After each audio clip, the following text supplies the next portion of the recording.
Hey everyone, and welcome back to the Rest Day with Jack Haig. In this episode, I sit down with Carlos Rodríguez from Team Ineos. We were both in Tenerife for an altitude camp, and on the last day, I took the opportunity to sit down with him and have a bit of a conversation about how the camp had gone, how last season's Tour de France results happened. He actually had quite a lot of injuries and setbacks in the preparation process that I didn't really know that much about.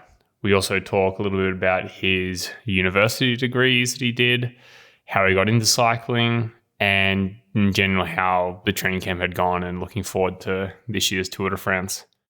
I kind of know Carlos. I'd spoken to him a few times during races and I see him every now and then during training here in Andorra, but I never really got to know him very well at all. And maybe I'm a little bit nervous during this podcast, just speaking to someone that I don't know so well. I find it a little bit difficult, and hopefully over time it can slowly improve.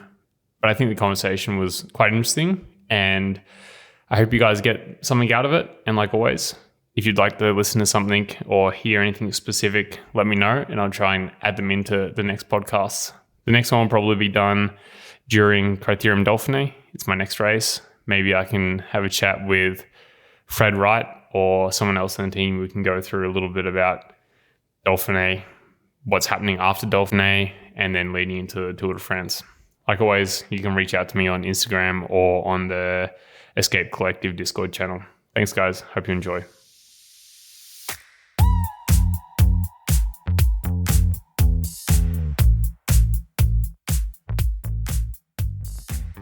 All right, Carlos, welcome to the Rest Day with Jack Haig. It's nice to have you here. We're both in the Parador Hotel here on Tenerife. Now, how long have you been here for? When did you arrive? I arrived, first, hello to everyone. Thanks. I arrived here the 8th. So 2 days before us. In total, Yeah. 18 days. Yeah, would be 18. And you're leaving tomorrow as well.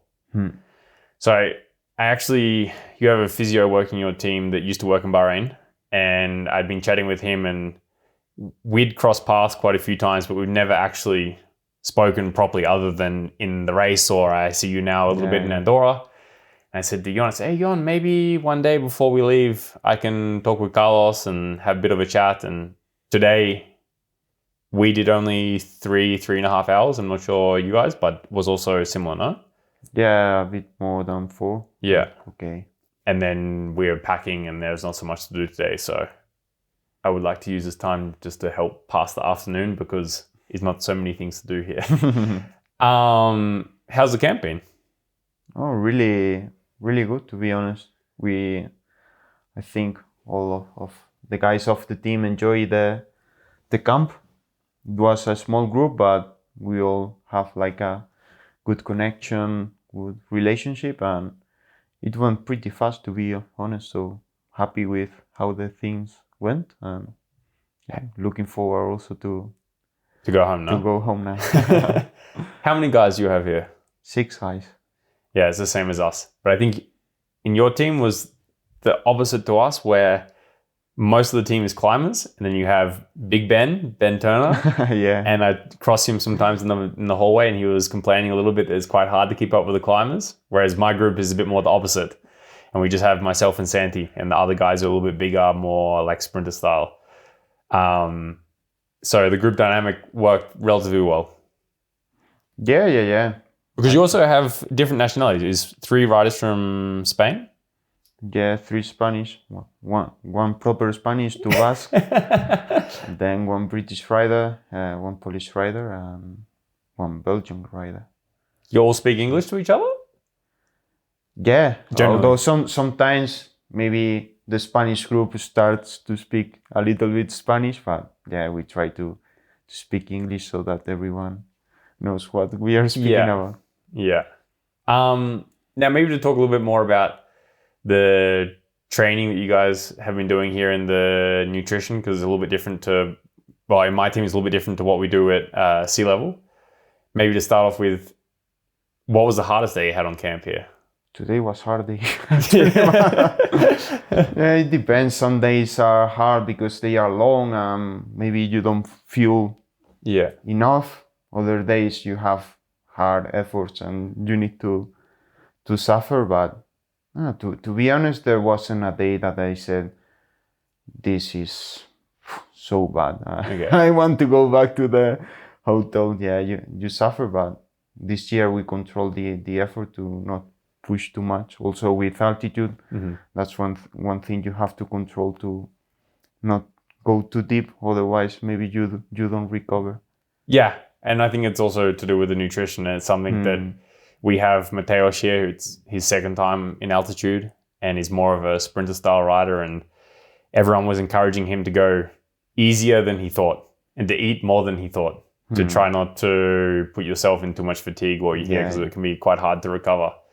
Now, we eat in the restaurant, which is part of the hotel. You guys are really lucky and you actually have a chef here. And there's one room in all of the Parador Hotel that is like a self-contained apartment with a kitchen. And every single time we come back from training, we need to walk past your dining room. And sometimes it smells really nice. So tell me a little bit about the chef that was here and some of the food you guys were having, because the food in the hotel is pretty basic. Yeah, we were here also in January and without the chef, so we know your experience also. But yeah, it's super nice having a chef. Also, it's a Spanish chef, and he's super. He makes the things simple, with good taste, cooking without trying to make the things as healthy as possible. So yeah, it's super nice. And also from here, from the room, you can get the smell sometimes. So I imagine that it's hard also to pass there and because maybe to give some idea on what the menu's like in the hotel when you don't have the chef here, seeing as you had it in the beginning of the season. There's not so many options. Basically, you end up eating just potatoes or rice, the mixed salad. Yeah, the salad is the same. Also the veggies, if you order, is the same. It's the same every day. Yeah. And after 16, 18 days, I'm looking forward to going home and having a bit of a different menu. Different, I guess, I imagine. When you were here in the beginning of the season, what was the favorite or the thing you ordered the most on the menu? Maybe the pork cheeks. Oh yeah, really good. It's good. But they changed the menu from January till here. Oh yeah? Yeah. Because they don't have the octopus anymore. The octopus was super good. Yeah. I remember when I was here 2 years ago, also in January without chef, it was like almost every day octopus. Yeah. And the pork cheeks. Yeah. Also the fish sometimes is really good. Yeah. One local fish that it's called cherne. Yeah. But it depends on the day, on how fresh it is, also on the cook of the Parador. Yeah. I guess also how busy they are, the service they give. But yeah. Because I think the chef in the hotel works maybe 1 week on and then they change the chef and it's the second. And we were having this discussion about the cheesecake. And at the beginning of the camp, the cheesecake was really good. Then we went through the middle part of the camp when the cheesecake was not very good. And then now we are back to the good cheesecake again. And even the staff, because your staff also eat in the hotel, I was sitting with them and we were talking about it. And the chef came out and he said that he was struggling to find the right cheese and the right biscuits. But he found them and now the cheesecake's again on a good level. Also the steak sometimes. Yeah. It's completely different. Yeah. Change a lot, the steak.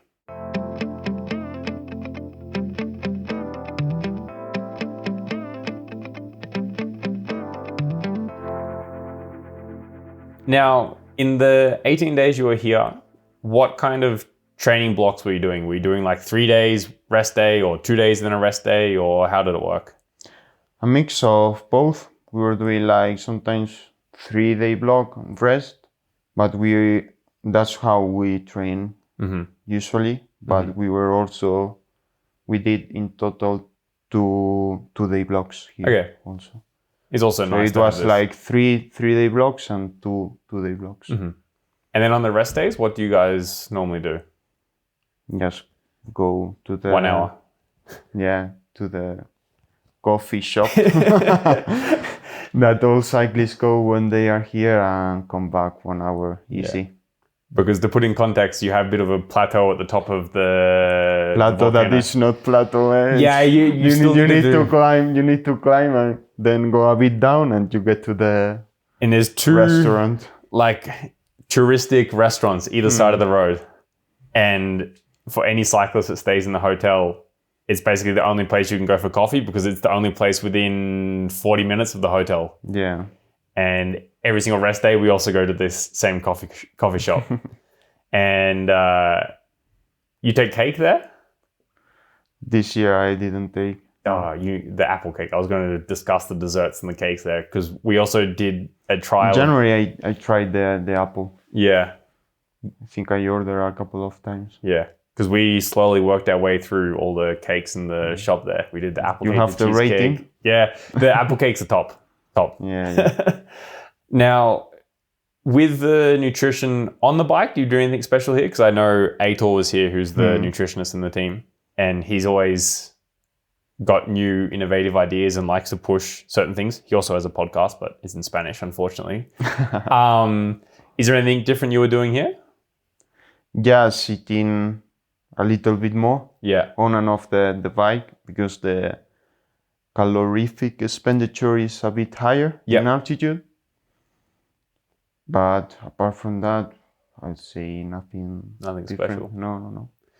Do you guys also have, on top of the SAS product, you have the Rice Krispies?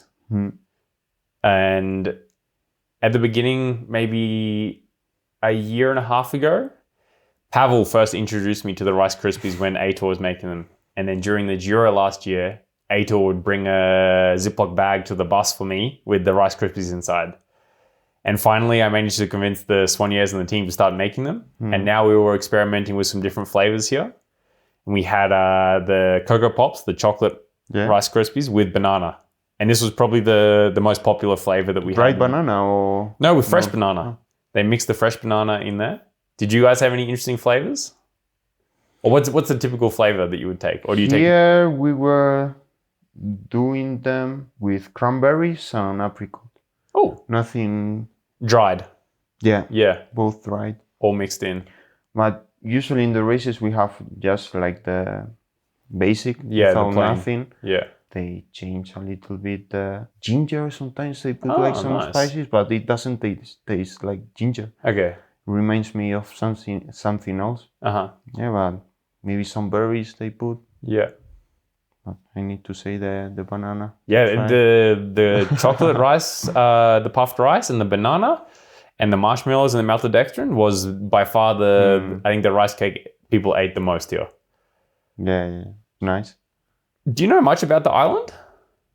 Like Tenerife? I've been to the north because when 10 years ago, more or less, I was racing in BMX and there is a racetrack in La Laguna. Yeah.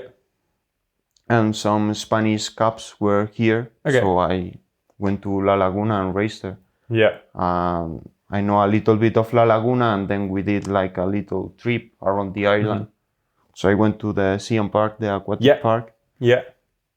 But apart from that, I don't know too much. Just what I've discovered in the bike.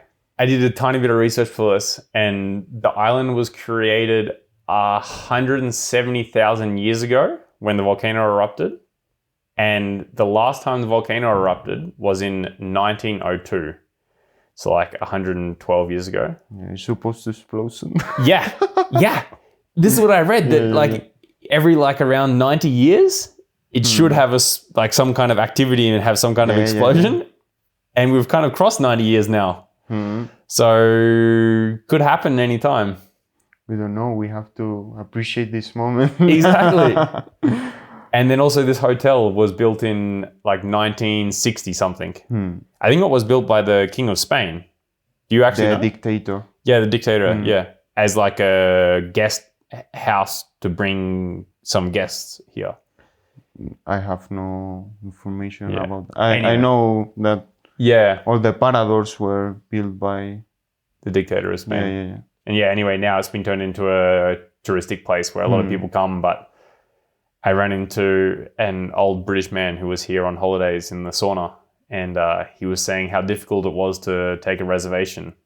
And I said, well, half the time the cyclists book half the hotel out. I didn't know you raced mountain bikes. That's how, sorry, not mountain bikes, BMX. BMX. Yeah. Is that how you got into cycling? it was mix of BMX and road cycling. Huh. How I got, because there's also a BMX track in Almuñécar, Yeah. where I was born, and I was interested in jumping or it was like something exciting to me. And I also did like gincana on the road bike with the cycling club, and I like it. So that's how I got into cycling. Yeah, right. Do you have a nickname?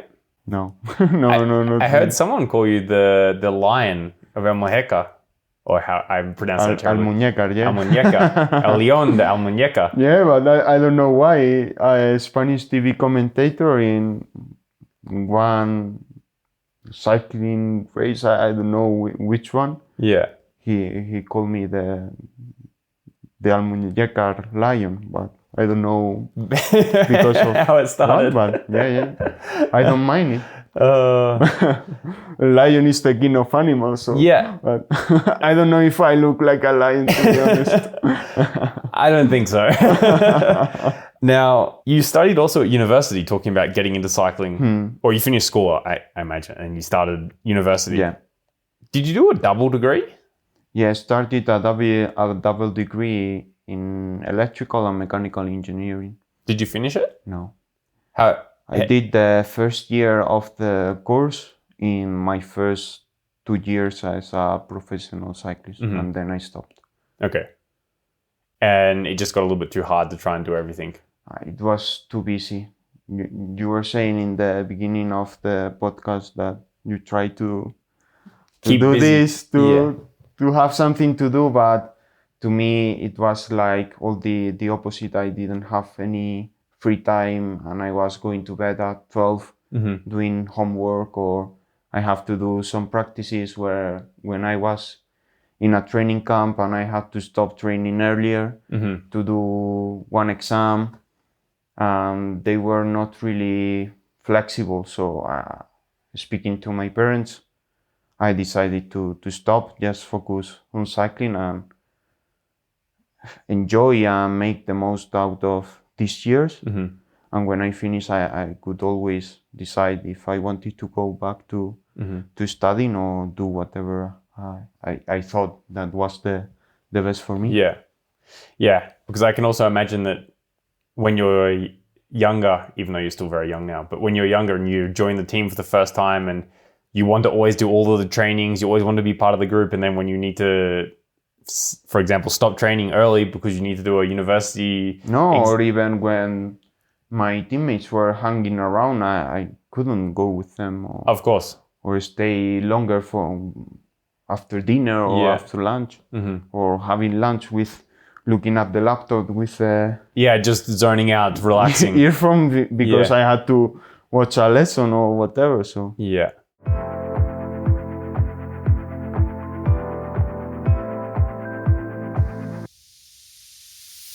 I guess maybe talking a little bit about relaxing.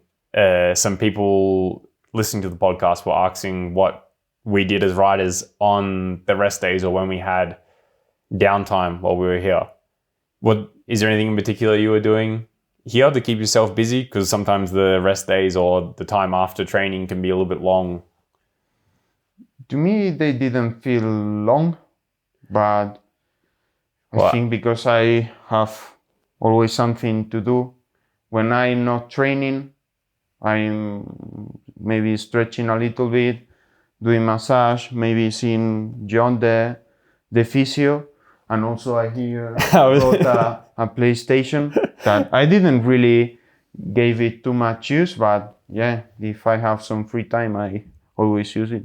I was in the room with Castro. He left already. Maybe we were playing MotoGP or something to race against each other. Also, I like to read a little or watch some videos in YouTube about cooking or I don't know, something really different topics or something that comes in the feed. The algorithm. Yeah. I did ask John a little bit about what you like to do outside of riding, and I see behind you that you have quite a good coffee setup and he mentioned that you were into coffee and cooking were the two things you enjoyed probably outside of cycling. Yeah, coffee I like, but I think not as much as some other riders. Yeah, but some riders can be a little bit crazy with this. Yeah, but I enjoy a good cup of coffee. Mm-hmm. Yeah, cooking also. Like I started cooking when I joined the team Mm-hmm. because I had to make the things for myself when I was studying, Mm-hmm. and I actually enjoyed it. Also, like I like eating. I appreciate good food, so I like making good food for me, and it's like a big hobby for me. And now you've moved from Almuñécar Almuñécar. to It's difficult. It's difficult. I can just say maybe the region of Granada to Andorra. Yes. You were saying last year, and you're living alone now in Andorra. So I imagine also you have a bit more time now for cooking, and you pass the time with this. Because I know when I started living alone, I also started experimenting more with cooking because it also gave me something to do and something that I enjoyed doing as well, to cook nice food for myself. You also started cycling with the Contador Foundation team. When I was junior. Yeah, so that was after the small part of BMX. Or you were still doing a little bit of BMX? A couple of years after I stopped BMX, I joined the Contador team. How many years did you ride there? 2 years. Just the 2 junior years? 2 junior years. And then you turned professional directly from junior? Yeah. Oh, okay. In 2020? 2020. I was one of the first ones. After Renko. Yeah. It was Quinn Simmons and me, I think, that went straight to professional. How were the first couple of years professional? Strange also. Yeah.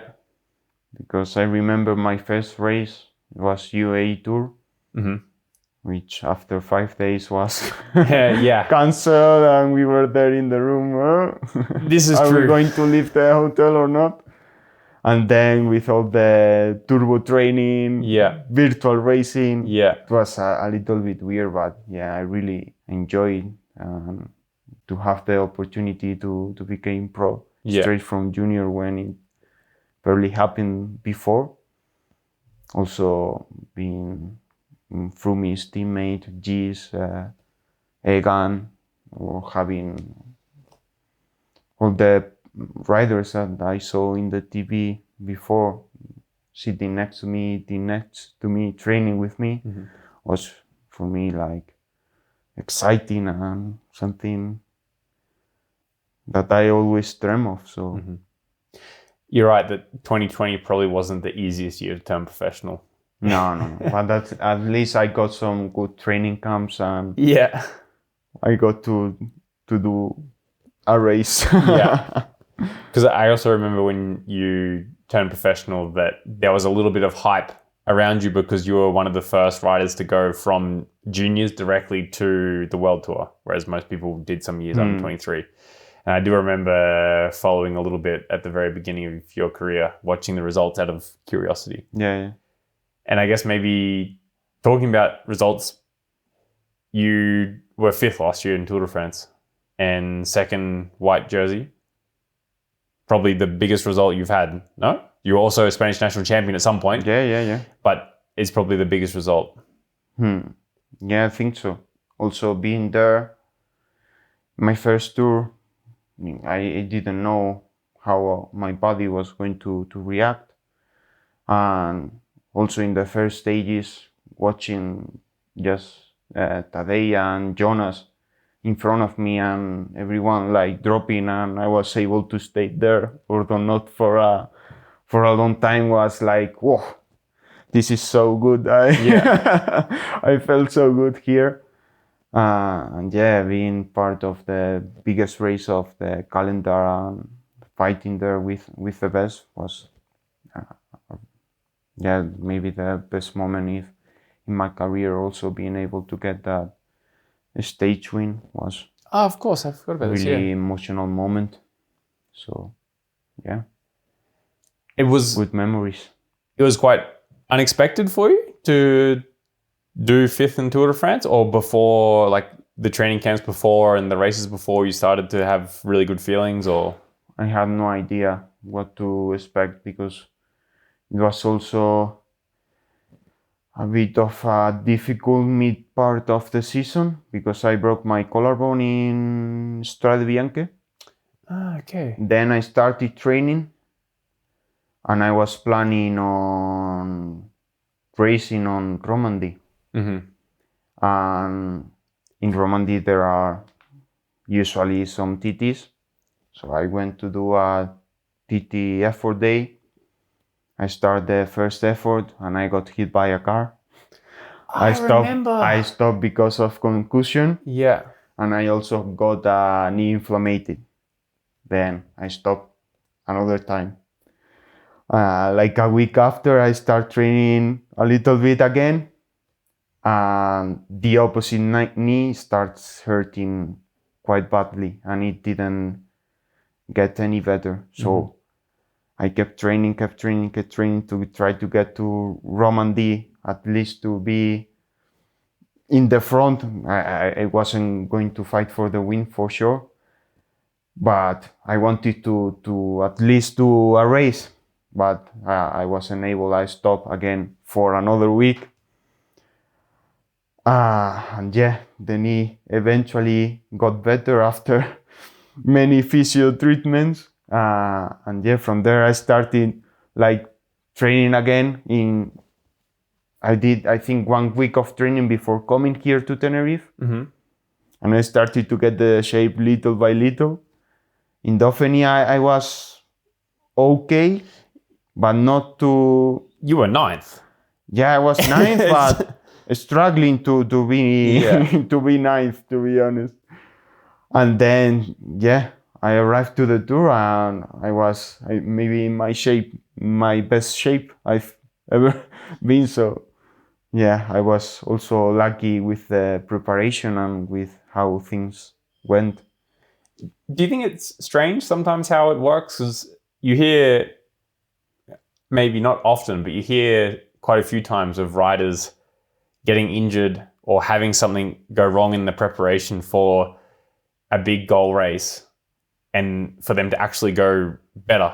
Like I think the first time Jonas won the tour, he got an Achilles injury before coming to Tenerife, and when he was in Tenerife in preparation, he also couldn't really train very much. I think something was similar with Wout van Aert, that Tour de France as well. He was sick and he didn't really train very much with the team when they were here, and they went on to have probably some of their best Tour de France's, or obviously Jonas won. And then I had a similar thing where I crashed on stage 3 of the Tour de France, broke my collarbone, and then I went on to finish 3rd at Vuelta. And it was a bit of this unexpected thing where, similar to you, the recovery was quite long. I did a lot of walking, a lot of hiking because I couldn't ride the bike because I had damaged some things in my shoulder, and then I went on to perform super well.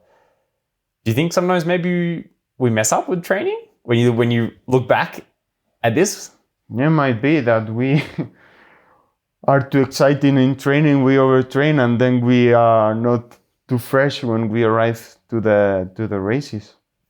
But yeah, it's something we need to have a look around. Because in preparation for this, I was looking at your pro cycling stats, and I couldn't remember that you'd broken your collarbone in Strada, but I knew something had gone wrong because you had done very little racing before Tour.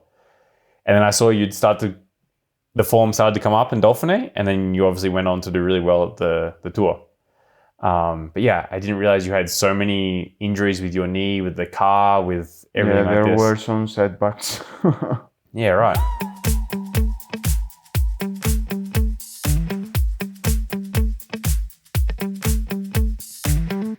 Now, I guess to move on to this year in preparation for this tour, it's maybe a little bit different. Now you have maybe some expectation after the result last year to do well, but you've also had some really good results. You did Azulia Tour and Romandy. Did you change anything in the preseason after last year, or you change mentality, or it was all relatively normal?